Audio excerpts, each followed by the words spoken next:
David Korn, welcome back to Mea Culpa. Great to see you, my friend. So much going on, so little time. Got a million questions for you, so I'm going to jump right into it. I want to start with the government shutdown. Now, look, we're in week 3 with federal workers beginning to miss their paychecks. Vital services are now frozen. In your view, who caves first? Would it be Schumer and my Democrats, or do you think it'll be Trump's MAGA bloc? You know, right now I was just looking at some polling before we got on, and it seems that a majority disapproves of how Trump's handling this, how the Republicans are handling this, and how the Democrats are handling this. There's, to the public at large, there's no one standout hero here. 39% said they think Trump's mainly responsible. 30% said the Democrats are mainly responsible. A third say they're both responsible, right? So at this stage of the game, just a weekend or so, we don't see the public having a clear view that one side is responsible and should be held accountable. Thus, it seems to me, particularly for the Trump White House, there's less incentive for them to move quickly to do something here. This is the problem. The Democrats think they're negotiating with a hostage taker who actually wants to kill the hostage. He wants the terrorist who wants to blow up the building. Trump doesn't care if the government, doesn't do its job, if people can't get, if service people can't get paid, if you can't go to a national park, if, you're going to have trouble getting food and safety inspectors. I mean, Russell Vought, he has said, the head of the OMB, he's happy to use this occasion to slash jobs, or at least to diminish government even further than they have with the Doge cuts and the other layoffs that they've put in place over the last couple of months. So, the Democrats, they feel responsible. They want government to work. They want it to deliver services. They want to show the public that government is how we come together to do the things the nation needs to get done collectively. And so I'm sure they feel some responsibility to help people who are going to be hurt by the shutdown. Trump has no such feelings. And if he's not going to get a lot of political crap for the shutdown, it's like, no skin off his back. He goes out and he plays golf. He doesn't, keep Congress in session to work something out. He doesn't insist on continuing in negotiations with the Democrats. And so you have two scenarios here how this thing might end. And that is, you put it caving. Either the Democrats cave and give up pushing now for extending the insurance tax credits that will keep millions of people with insurance, or at least with affordable insurance payments. So they would have to give that up now, that demand, or you have the Republicans accepting a Democratic condition of that sort, or deciding they're going to pass a clean bill on their own, which they can do if they change the filibuster rules. So is Trump going to grant the Democrats, who he calls gnats and the party of Satan, anything? Do the Democrats think they can actually have a good faith negotiation with a wannabe autocrat who lies about everything and who calls them satanic? I mean, this is like the height of dysfunction. And I think in retrospect, the Democrats, I know they felt, loyalty to their base, which wanted a fight, may have backed themselves a little bit into a corner because they're not dealing with a good faith negotiating partner. And from business, Michael, this, right? You've negotiated contracts. You've worked with people on all sorts of contentious deals. If the other side, at the end of the day, doesn't want a deal and is willing even to be destructive to whatever the collective enterprise is, you're kind of screwed. Yeah, well, Trump's line when it comes to real estate deals was always, it's never the wrong thing to walk away from a deal. Meaning exactly what you're saying. He's willing to walk away from this deal simply to demonstrate that he could force Democrats to bend to his will. But the Yeah. part that I'm most curious about, so you were reading polls. Basically, it's a third, and a third. That's the way I see it, plus or minus 3%. My question to you is, how could somebody come up with that analysis when the White House is controlled by Republicans, as is the Senate, as is the House of Representatives? This is a Republican controlled government. This government shutdown is based from the Republican controlled government. So, how could there be technically 2/3 of our country who believe that it's either Democrats, and we know who those folks are, but then there's also a third of independents who, for whatever the reason might be, believe that both sides are responsible? And Yeah, what do well, Democrats need to do to change that? that tells you a lot, right? It tells you that a lot of those that third, that people in the middle, a lot of them are not engaged in the sense they're not reading the news or following the news. It's just not important to them. All they know is that there's a government shutdown. And it's always been my hunch in this stuff that a lot of Americans, they just don't like chaos. They just don't like a mess. They think that people in Washington should do their job, which means passing bills and running the government. And they don't get much beyond that in looking at who's doing what and why things are going amiss.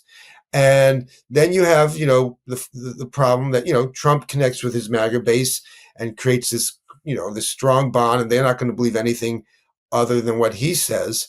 And then you have the Democrats who have a hard time really connecting with even their own people, let alone independents, how to get a message out. You have a very, diverse, dispersed media environment. And so that third that you're talking about may not be engaged. They don't even hear what Hakeem Jeffries or Chuck Schumer has to say, even if they were making a strong, and a compelling argument. I mean, one of the polls I just looked at showed that, I think it was a CBS News poll, that only 28% of Democrats believe that the Democrats should shut down the government or not approve this deal unless there are provisions included that would extend the insurance healthcare tax credits.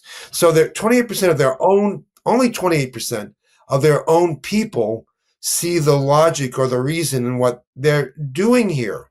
That's a big problem. Now, the interesting thing also is if you ask people, should these healthcare credits, tax credits be extended, tremendous majorities among Democrats, independents, and even a majority amongst Republicans. But of course it does, because it affects their pockets. Insurance, health coverage and insurance doesn't play partisan politics. Here's the interesting thing.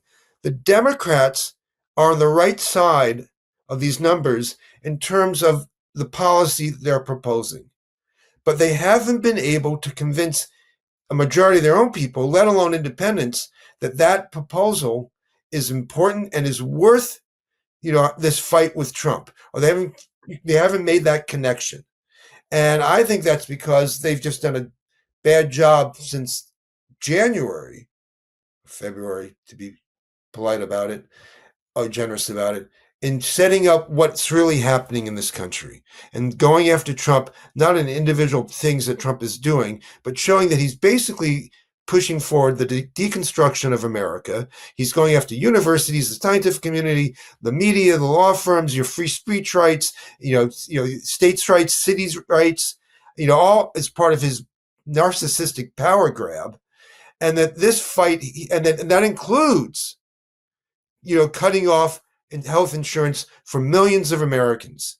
And if they made this part of the bigger war, the bigger battle, I think people might be more focused upon it. But right now, polling shows that they can't even convince their own people that shutting down the government or having this fight leads to a shutdown, I'm not blaming them for the shutdown, um, is worth it. So it's a tremendous message problem on the Democratic side, and they want to legislate, they want to act reasonably, and they're up against a guy who's calls them satanic and then denigrates them and doesn't want to negotiate, and they haven't really figured out, what do we do with a person like that? How do you deal with a person like that?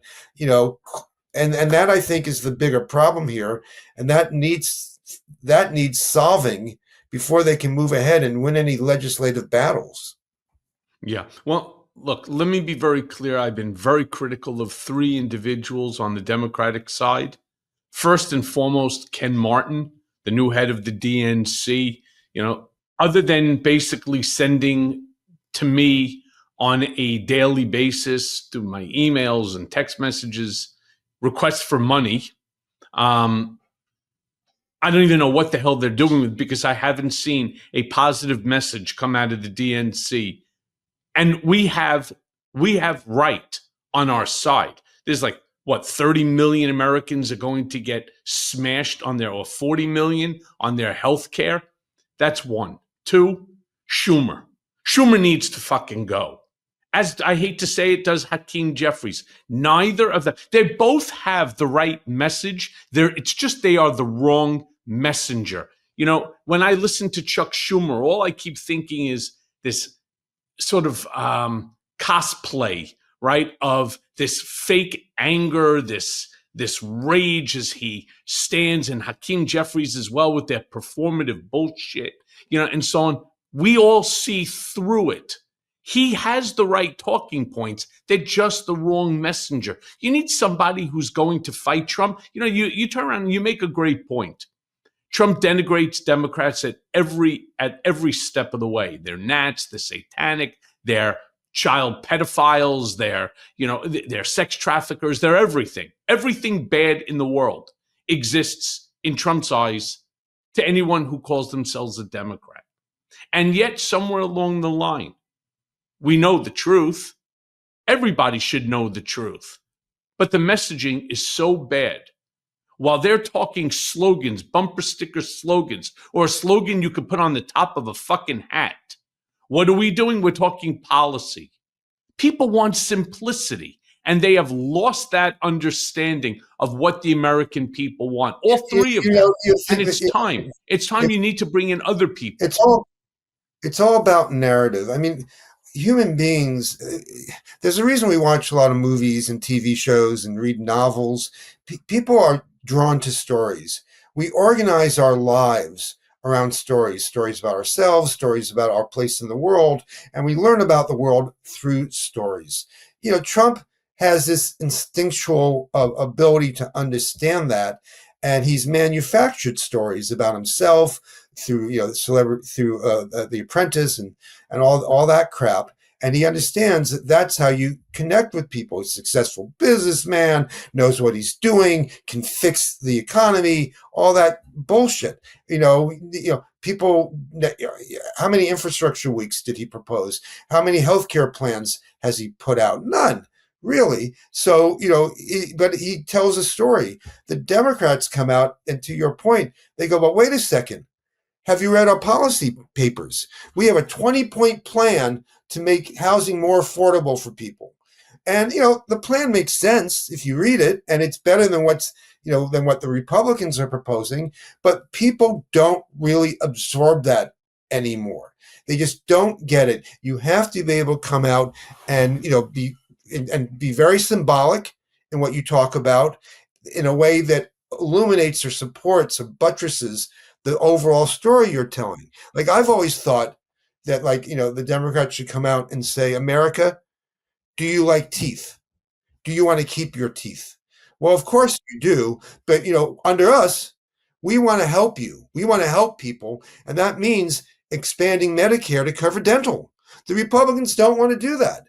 And so when you turn 40, 50, 60, and you start losing your teeth, or your parents are losing their teeth, or your spouses, it's damn expensive to do anything about. It costs thousands and thousands of dollars, which a lot of you don't have.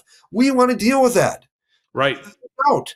And the only reason this is not happening, you're looking at other countries, they cover this. The only reason is because Republicans won't do this.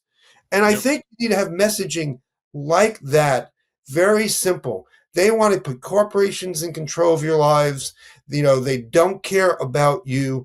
And Trump only cares about himself, power. And look what he can't even have a civil conversation about a negotiation.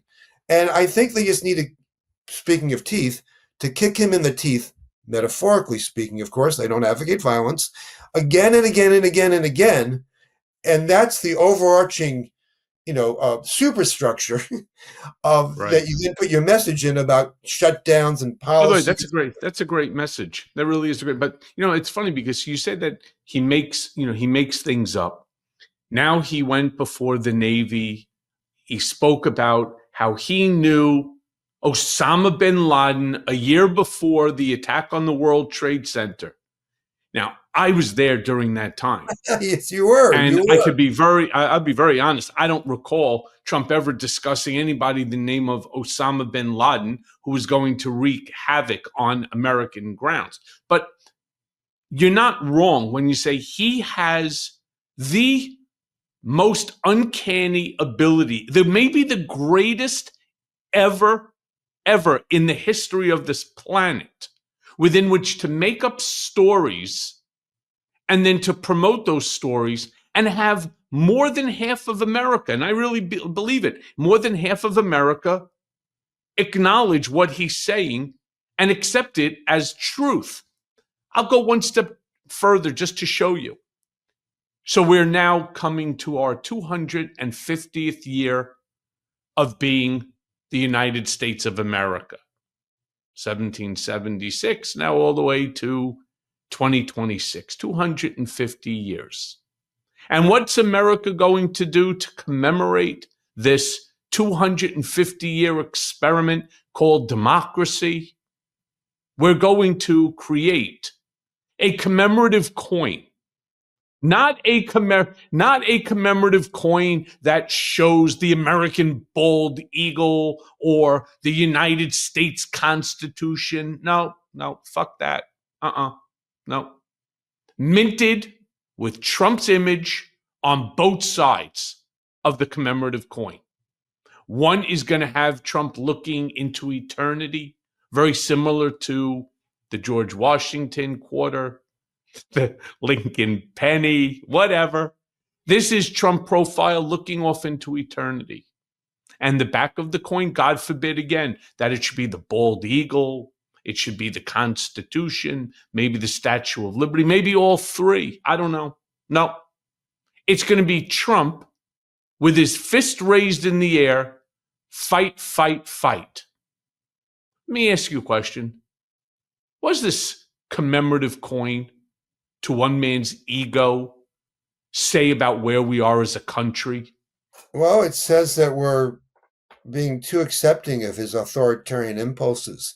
We see him putting his big visage of himself on the Department of Labor building on Pennsylvania Avenue. I mean, it's all vainglory. This is all about him. He doesn't care about policy details. He just wants power and attention. And it's, if any other president tried to do this, I mean, we remember, Glenn Beck in after Obama won, kept saying he wants to be emperor. He has this gigantic ego. He has to be in charge of everything. It's like, and is he complaining about Donald Trump and his emperor fixation, his dictator fixation? I mean, I'm going to boast a little bit here. You just mentioned that, Trump the other day said he predicted Osama bin Laden, when he spoke to these naval guys. This is actually, I mean, I've covered a lot of Trump's lies, and I've always thought this was like the dumbest lie there is. And here's a piece I wrote December 2nd, 2015. Oh, wow. Okay. This is like, when he was first in the race saying, he was citing a book that he wrote in 2000 saying, I predicted bin Laden in 2000. Well, you know what? I did something stupid. I went and got the actual book and looked at it. And it was not what he said.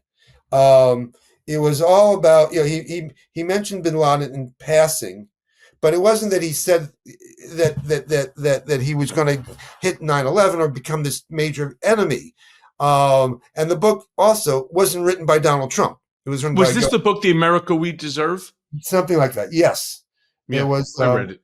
Yeah, it was called The America We Deserve, right? Yeah. And it was just that Trump, in 2000, we hit bin Laden, then we hit Afghanistan, then we hit something else. And he said, we just need to make up our mind. We have too much military going in too many different directions. Not even sure that point made sense, but nevertheless, it was not identifying bin Laden as a terrorist threat that wasn't yet seen at that point in time. Never. So, he just keeps repeating this shit. I mean, to me, I thought you were going to mention the Portland, remark when he says, "Have you seen it? Have you seen it on TV? Portland is burning to the ground." Hey, I mean, you're taking away my next series of questions that I want to ask you. We're talking about a commemorative coin. Hey, while I have the floor for a second here, aren't commemorative coins supposed to be generally about people who are deceased that have left some form of a legacy, some sort of benefit to the country in whatever the area may be? I mean, think about like Ben Franklin, on the bill, or think about an Andrew Jackson, think about a George Washington or a Lincoln. Well, look what he's doing also with his immigration card, the Trump card, putting his picture on that. I mean, this guy, for a supposed billionaire who got elected president, he is the most insecure. People used to, looking at the tapes, the Watergate tapes, think that Nixon was an insecure person at the center. I mean, for Trump to just want to do this, put out a commemorative coin, put his picture up and gigantic posters all throughout Washington. It's really just always about him. He's a grifter. He's a con man. It's he wants adoration. He wants to play people for suckers, and it's if I mean, we can play this game for hours, Michael. Called If Biden Had Done. Oh, right. If Biden had put out a coin with himself on it, if Obama had done this, if Bill Clinton had done this, we know that the Republican Party, Fox News, would literally explode. Explode! Oh my God! You would have one journalist after another ripping their hair out of their head. But it's not just the gigantic banner of him on the building. It's not just the commemorative coin. He wants his face now in Mount Rushmore. Let me go one step further. He has, as you said, the Trump Gold card, right, or soon to be the Platinum card. If you want to buy it for $5 million, allegedly, we've sold like $3 billion of those. But I'm curious where that money is. All right, let me be honest with you. There was a time I thought I could outsmart my waistline. Skip breakfast here, maybe eat half a bagel there, except, surprise, surprise, I'd wind up face deep in a pizza box by midnight. That, my friends, is not a plan. That is denial. Now, look, we've all set health goals: lose weight, exercise more, eat better. But without a plan, they fade. And that's where Prolon comes in. Prolon's 5-day fasting mimicking diet is the real thing. It's not injections. It's not misery. It's science-backed structure that helps you burn fat, protect muscle, and rejuvenate your cells, all while eating actual food. And now they've leveled up with Prolon Next Gen. It's cleaner, more convenient, more flavorful, with 100% organic soups, teas, and ready-to-eat meals. Look, no matter the season, when I'm craving a real reset, Prolon is the only nutrition program that works for me. It's convenient and backed by Nobel-winning science. And you know what? It works. You'll actually feel the difference. And here's the kicker. For a limited time, Prolon is offering listeners 15% off site-wide plus a $40 bonus gift when you subscribe to their 5-day program. So just go now and visit prolonlife.com/mea culpa. That's Prolon Life, PROLONLIFE.com/mea culpa to claim your 15% discount and your bonus gift. Do it now. Trust me, your body will thank you. I'll go even further. He wants to now, there's a there is a motion on the floor, if they ever come back to to work, the House of Representatives, to change the name of the Pell Grant to the Trump Grant. And to Which those people who understand they're cutting that, back, right? They're cutting Pell Grants.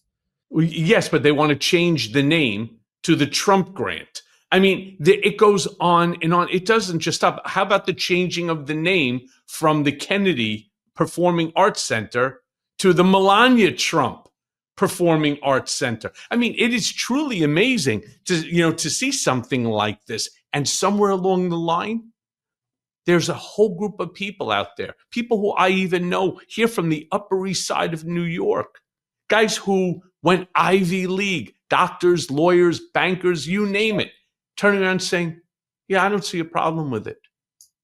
Really? Yeah, You don't see a problem with it? Because I do. yeah. Well, I think most, I bet a majority do. But this is, the big issue here is, you can look at Trump's approval rating or disapproval rating. His approval ratings are very low. A lot of his policies going after the migrants the way he's doing it, that's underwater, right? Even on, his spending, the big, ugly, terrible bill is underwater. A lot of what he's done is not popular. He himself is not popular. But the question, and his attacks on universities and on law firms and his power grab is not, and journalists and this one and that one and free media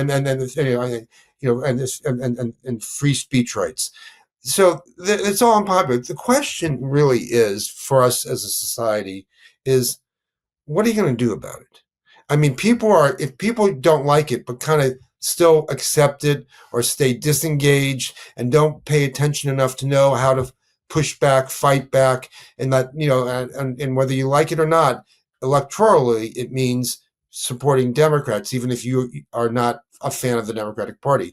If people aren't engaged enough to do something in response, attuned to their disapproval, then he's just going to keep getting away with this because we don't have a two-party system, right? He has turned the Republican Party into a cult, so there is no check on him other than a majority of Americans coming together and imposing a check. If they don't do that institutionally, and the courts also are bending a lot to him, we'll see on some other front, maybe not on every front, but they're bending in a lot of ways. He will push this as far as he can go. Look at the graft and the grift that's going on. They're getting more billions of dollars from the Middle East as Jared Kushner goes out there to negotiate as a representative of the government with the Middle East and the crypto. It looks to me like they just keep pushing the envelope, looking around and saying, "Oh, we got away with that $1 billion deal. Let's do another one." And so if there's no, if they don't get enough pushback, they are just, not just taking an inch. Okay, so right. Okay, so let's just say he's wildly unpopular. Let's acknowledge your supposition on that. Yes, wildly unpopular. Mass deportation is really ugly. Sending the military to do what they did, Blackhawks in Chicago, right?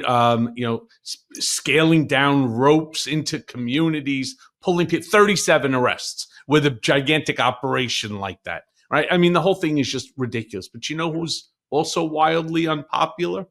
Fucking Democratic Party. Yeah. We are wildly unpopular. So you have, all right, well, I don't like Donald Trump, but I don't like Democrats either. This is the danger that I keep trying to say to the party, to the Democrats, as I do it, whether it's on my Substack or my YouTube or here on Mea Culpa or on Political Beatdown, wherever I am speaking, I am constantly trying to warn people. If we don't build the right size community and keep pushing truth to power, you know what's going to end up happening? Like I turn around and say with this commemorative coin, when people literally carry your face in their pocket, if you don't think that that's going to blur the line between democracy and authoritarian personality cult, you're an idiot. Yeah, no, I in fact, in my newsletter, which people can get at davidcorn.com. I mean, that's what I'm writing about. Yeah, thank you. That's what I'm writing about. I mean, it's, you got to push back in a big, wide way, the Democrats. I mean, right now, Trump's unpopular. But as you know, the Democrats are unpopular. So what do you do if you want to try to increase your popularity? You look at positions and ideas and stories, because it goes back to storytelling, that you think will register and resonate with a lot of people. And that's what you press. And give Trump credit. He knows how you do this. You do it every day, over and over and over again, because with our diverse media ecosystem where people are busy streaming, shopping online, doing email, Facebook, Instagram, social media, and all this other stuff, it is indeed hard to cut through. But if you have a clear message and a clear story, good guys and bad guys, and you repeat it over and over again in, basic terms, I won't say simple terms, but basic terms, only then do you have a chance of connecting with people. It's really hard being a good communicator in a mass media world in which people are all attuned, though, to their own different lanes of that mass media. Mm-hmm. It's a very challenging thing to do. And it's not, so I'm not saying this is easy and it's a silver bullet, but I don't see the Democrats as an institution collectively trying to figure out how to do that. Now, we see people like Gavin Newsom and J.B. Pritzker, and to me, it's interesting that it's governors out there who are executives who run things, right? They run states.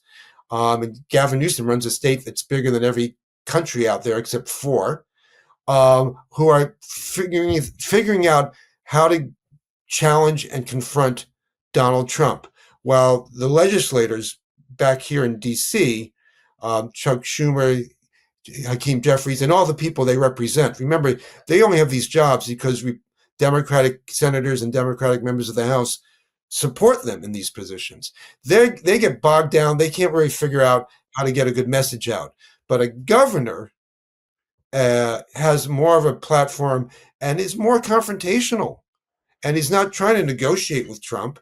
They're out there trying to win the story against Trump. Mm-hmm. And so that, to me, that's interesting. And they need, and Newsom and Pritzker, and I can criticize them for all sorts of things, are at this point in time showing Democrats, to some degree, how to move forward here against Trump. Yeah. Like I've always said, there's only one way to fight a bully, right? And that's, you got to be the first one to punch in the face. Right, you allow a bully just to keep punching at you. They will punch at you until either you're dead or unconscious or dead. It's one of the two. So hit them first and hit them hard, and don't stop. Right, until they capitulate. Well, and that's why Gavin Newsom and J.B. Pritzker are doing. They're doing the right thing. It's just they don't have the DNC behind them, smashing this message in the same sort of way that you have Fox News doing it for Trump, even though he's angry at them today, or Newsmax or OAN, or these members of the House and the Senate that are part of, this Trump cult. Which brings me to the point that you were bringing up, and that, of course, is the deployment of the National Guard to Portland. Well, yeah, Trump is not successful all the time with the courts. I don't care what anybody says. He happens to be winning. Is he winning the plurality of them? No, but the ones he's winning are extremely important. And worse than being important, they're dangerous to our democratic republic. So Trump goes in, he tries to deploy the National Guard to Portland, Oregon.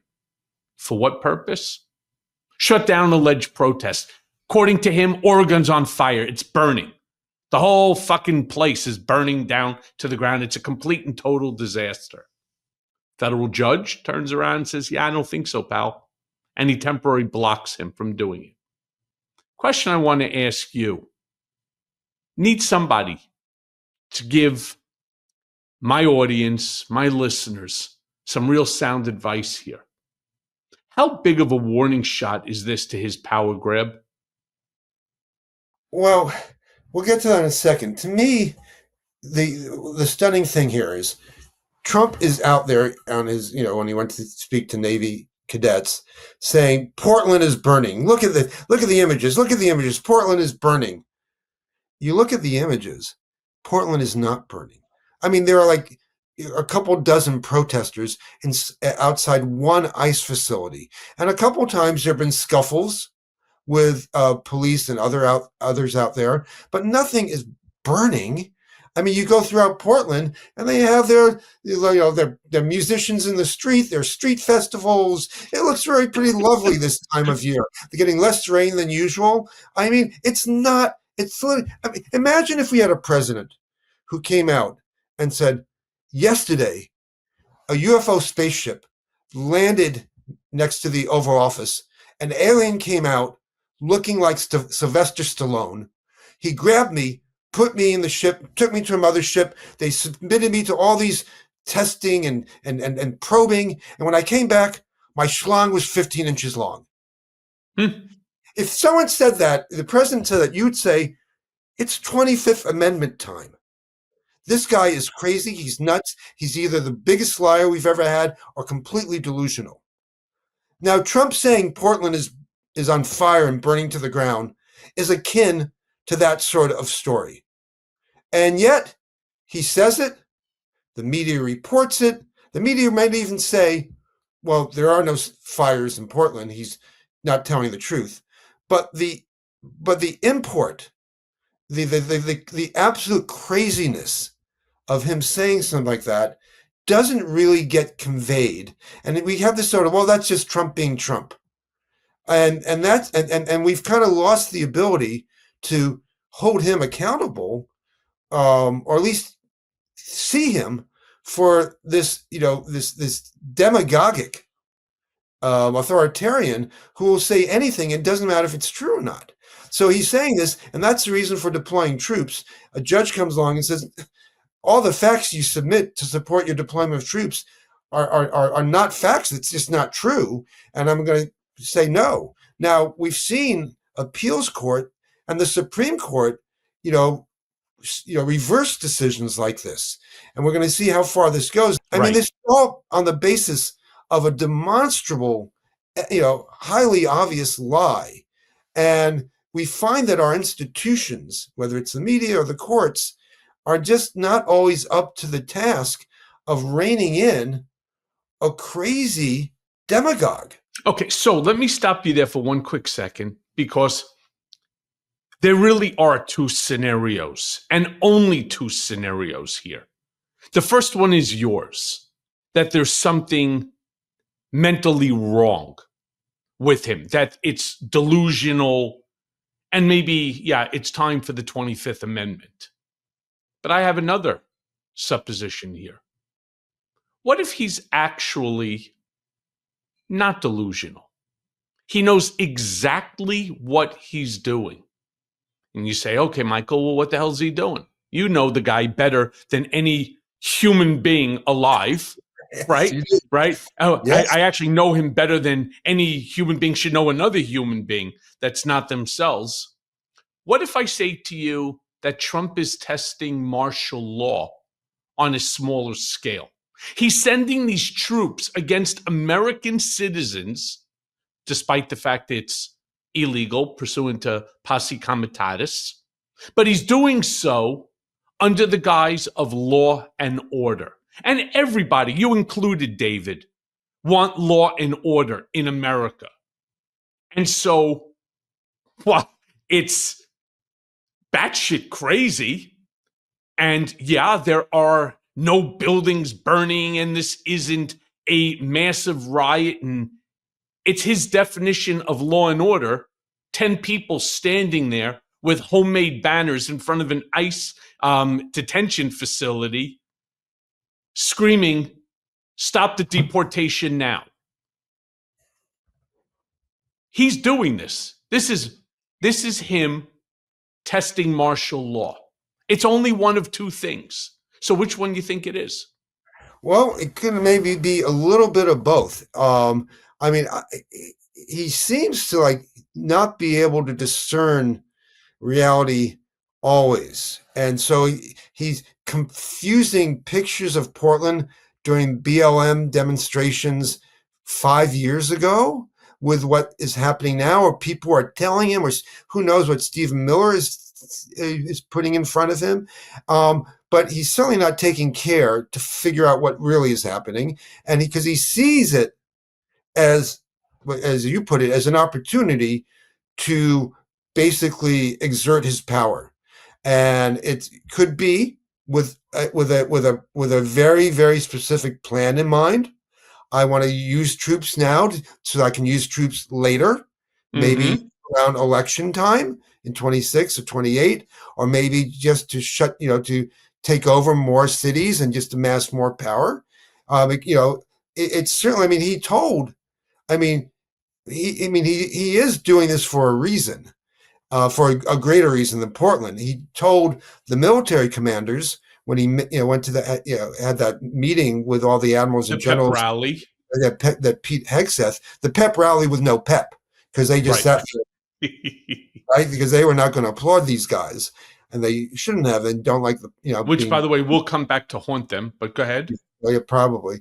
But at that pep rally without pep, he said we're going to use the American cities as training grounds. So he's already thinking that they want to use these cities and call out the guards so that the military can become better at doing things like this. Now he might say, well, that I just meant for overseas stuff, but I think it's very easy to look at that and say he's thinking about how to do this in a lot of cities in a bigger way for other reasons. So I think it is a real concern and a real worry. And so when he justifies sending troops by screaming out Portland is on fire and is burning, that's when I think the media and any responsible politician ought to come in and say, you're either lying on purpose, or you are completely delusional and can't perceive reality as it is. I mean, it's like the Reichstag fire. I hate always going back to Nazi Germany, but he's looking for reasons to demonstrate his ability to use the military to crack down on opponents, critics, anyone he doesn't like, whether it's the Ford Foundation or Antifa. And so it is, I think this is all highly, highly dangerous.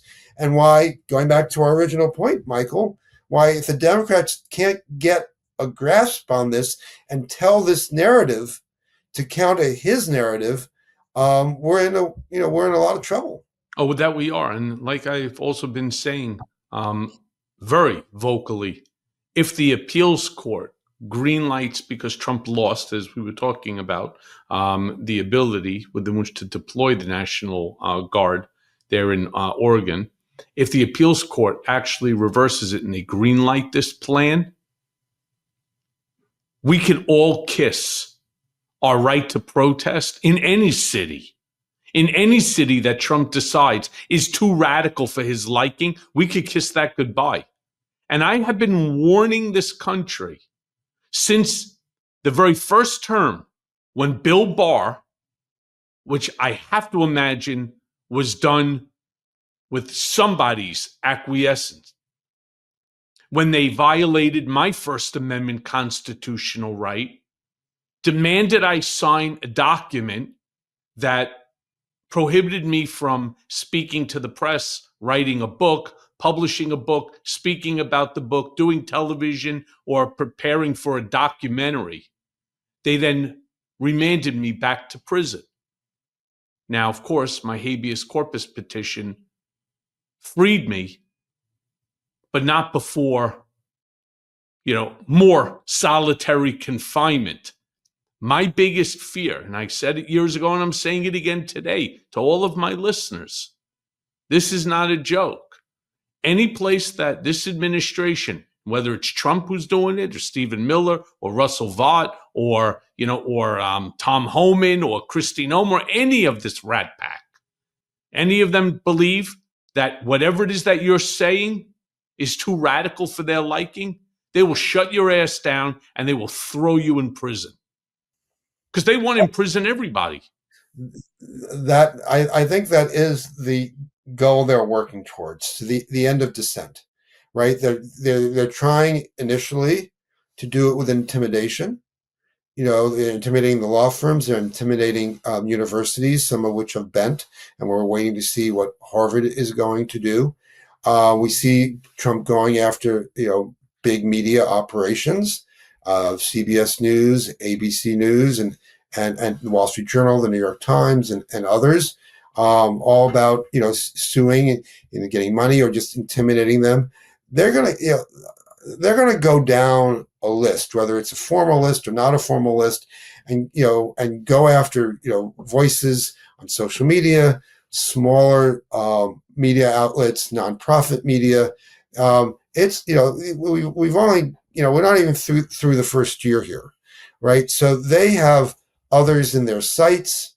Trump is trying to totally delegitimize the Democratic Party and vilify it as the enemy within, a phrase that he used recently, that he's used in the past to describe Democrats and progressives, as well as the media. They're the enemy within, the enemy of the people.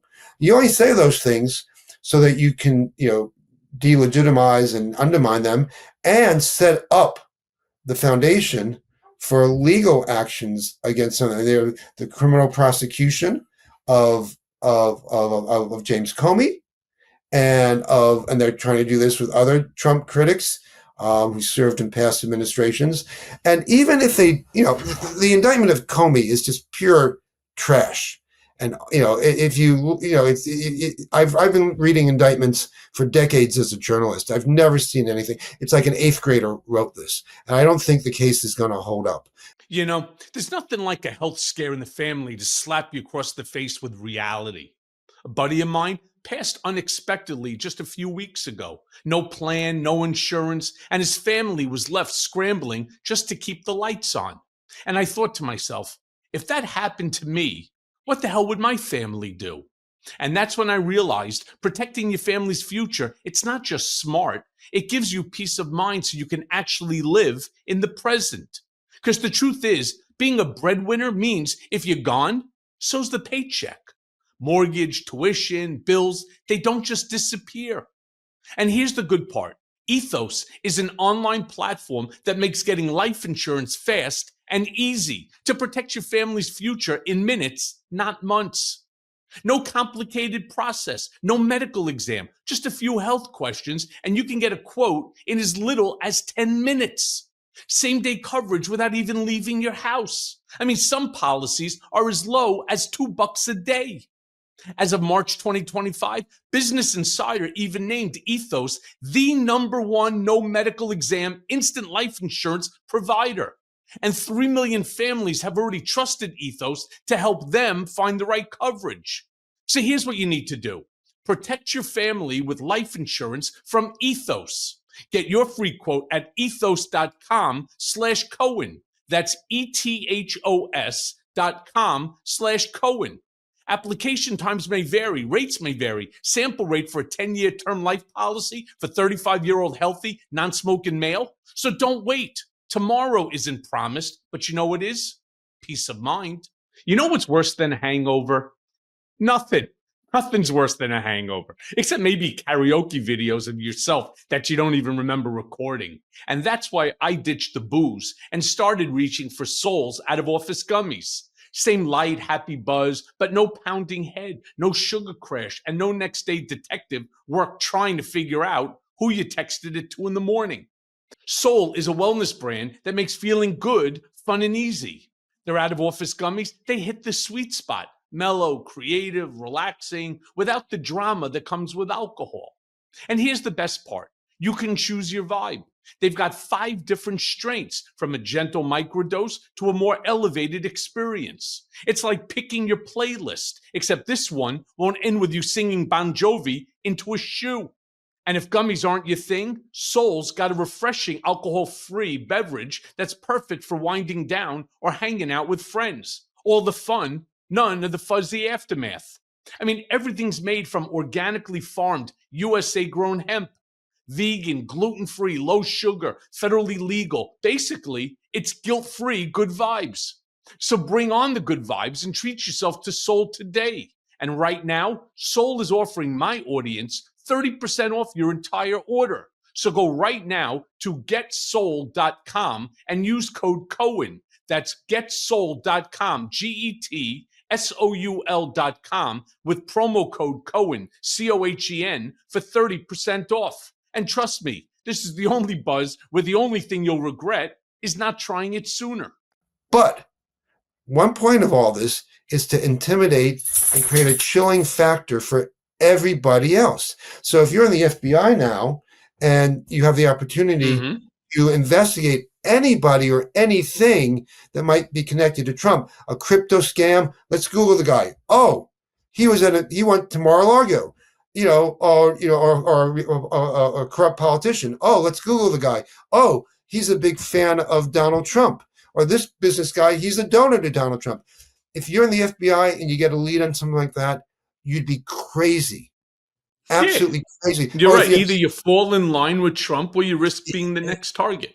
Yeah, if you work at the SEC, if you're an investigator for the EPA, you could take on any of these things. Listen, all these people, they have jobs, they have families, they have kids they want to send to college, they want to care about. You have 10 years to go to retirement. All this is going to come in. You're going to say, no, they've already been intimidated. We already have, get out of jail free cards for anyone with a Trump connection to do almost anything, right? And so you have people in the media, you have people at cultural institutions who are saying, I'm not sure I want to do that because, we're right, but I don't want the White House breathing down my neck here and causing problems with my board or whatever. So this has already happened in a lot of places. Look at the big tech guys. These, going to the White House a couple weeks ago and all fawning over Trump. And I got to say, to single one out, Bill Gates. He doesn't run a company at this point. He runs a great foundation that has saved hundreds of thousands of lives around the world, in Africa, fighting disease. And Trump just decimated USAID and foreign assistance overseas. And he's there saying, thank you, Mr. President, for having us. Great meeting. And I'm thinking, God, if you can't be a billionaire and tell the president to F off, what's the use of that money? Yeah. Well, let me say this, though, because I've been very, very vocal regarding the Comey indictment. While I do agree with you that the indictment, the writing of that indictment is amateurish at best, I don't see it the same way you do. As somebody who went through the system, who had government kick me in the balls with steel-tipped boots, not once but twice, I'm telling you, this Comey indictment is not going away. Now, Lindsay Halligan's not going to be the prosecutor on it. She'll have a more seasoned prosecutor handling the case, no different than Tish James had somebody else do it, or Alvin Bragg had a prosecutor do it. I believe this case goes forward. And I believe the DOJ has thousands and thousands and thousands of documents demonstrating, Comey's intent. And I'm going to go one step even further. I think Comey ultimately gets found guilty because here's the thing that everybody knows. There's a book, I read it when I was in Otisville, 5 Felonies a Day. I think the author was Harvey Westgate. In it, it basically says that you commit about 5 felonies every single day. Everybody does. You don't even realize that you're doing it. So yeah, maybe they're not going to get him on exactly what the indictment calls for. So they'll have to file a superseding indictment. But they will get him on something because the government wants to get him. Because Trump or Pam Bondi have issued the dicta that this guy has to go down because it's one of Trump's longtime obsessions, and we need to make this happen for the boss. That's what I believe is ultimately going to happen. But the concern that I have on this is it doesn't make a difference whether or not they can or they can't prove it. They will ultimately find something. What I'm more concerned about is as they continue to go after and threaten people like prosecutors and judges Tish James will probably be one of the next ones, along with John Bolton and a handful of other people I can probably name, with pretty good accuracy. I said Comey was going to be the first, and so he was. There are others that are there, judges and so on. He's basically daring the system to stop him. My question to you is there a way? Yeah, I think that's right. I think, filing a bullshit indictment, is a challenge to the system, right? Because you're saying, I can get away with this. Mm-hmm. Your prediction may come true. It's not relevant to the conversation we're having here, because just the targeting of Comey with the Justice Department does a lot in terms of intimidating people and showing their intent to go after him, maybe with other charges, but also going after other people. And so this is where we see whether the institutional guardrails that are supposed to prevent all this stuff works. And it's, we've seen in your case, it's imperfect. Bill Barr sent you back, but your habeas petition was successful ultimately, right? They abused their power and their authority to put you in jail to suppress your free speech rights when you wanted to write a book. But eventually they couldn't keep you in there, right? So they pushed it as far as they could, and the system corrected in that instance. Terrible we had to go through that, but there was a degree of correction here. Now we're going to see whether in the Comey case, but everything else they're doing in the cases against the law firms, the universities, the case against, in Portland. There's so much here. The tariff case, which I think is incredibly important. The president does not have the power to impose tariffs the way that Trump did. And now that's been challenged in court. And are the courts, overall going to basically say no to a lot of this? We've seen in certain instances in the Supreme Court with that, with Roberts' bullshit decision about criminal immunity, giving him the president a tremendous amount of leeway and allowing him to be literally above the law, which is. But my point, David, is what happens? Like, yes, I was successful in my habeas petition. What most people don't realize is of the tens of thousands of habeas petitions that are filed each year, less than 5% are granted.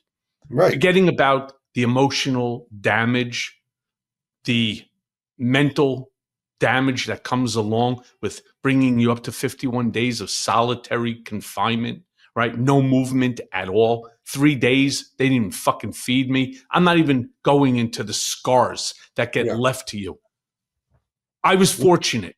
I had an incredible, incredible lawyer by the name of Danya Perry. She's one of the best, as far as I'm concerned, in the world. But she's also expensive. What happens if you don't have the money? Well, you know what happens. And that's the point. And Trump knows that too. And that's why they're doing the things that they're doing. They are slowly eroding people's constitutional rights and protections and daring you to stand up against them. And if you do, like Comey, fuck you, pay for it. And the bottom line is going to be ultimately whether enough Americans give a damn or don't. I mean, because ultimately the courts are, do what they do. They go this way, they go that way. Sometimes they're in conflict, and even when they do, they usually move slowly, right? And so you had your 51 days. The court did not move fast enough, and you, even with your wonderful lawyer and the resources that you had available, so ultimately the courts are not the ideal protector. They could be a protector. Ultimately, you got to throw them out. You got to throw them out, and the only place we can do that is with elections. And if if the Democrats, if enough people are pissed off about this and they vote for Democrats because they're the only option to this, and the Democrats take power in Congress, there are ways they can arrest this or at least throw up some roadblocks, and then you fight towards the 28 election. I mean, but if enough people don't care, if enough people worry more about the game on Sunday or what's happening on Bachelor Love Island or whatever it is, then Trump has the leeway to pervert the American system, to do exactly what you're saying, push and push as far as he can go when there's no resistance to him, and we will suffer. We will turn into as we are now, we are turning into a different country than we used to be. And that happens. We've seen that throughout history. We see that overseas. We see that in Hungary. We've seen democracies rise and democracies fall. And that, nothing is guaranteed. Our American Republic is not guaranteed. It only will, remain in place if enough people give a shit. And if not, we are all going to have a lot of trouble and have to find our ways through an authoritarian regime. So right now, I still think it's up for grabs. And, Trump is doing everything he can to, to bend the system to his narcissistic, psychopathic will, but that it's not yet inevitable. Yeah. Well, David Corn, thank you so much. Appreciate your insight, your wisdom. I guess we'll see what's going to happen, right? Well, yeah. I mean, it's the ending has not been written. Yep. Well, thank you again for joining me on Mea Culpa. David Corn, appreciate you, my friend. See you soon. You got it.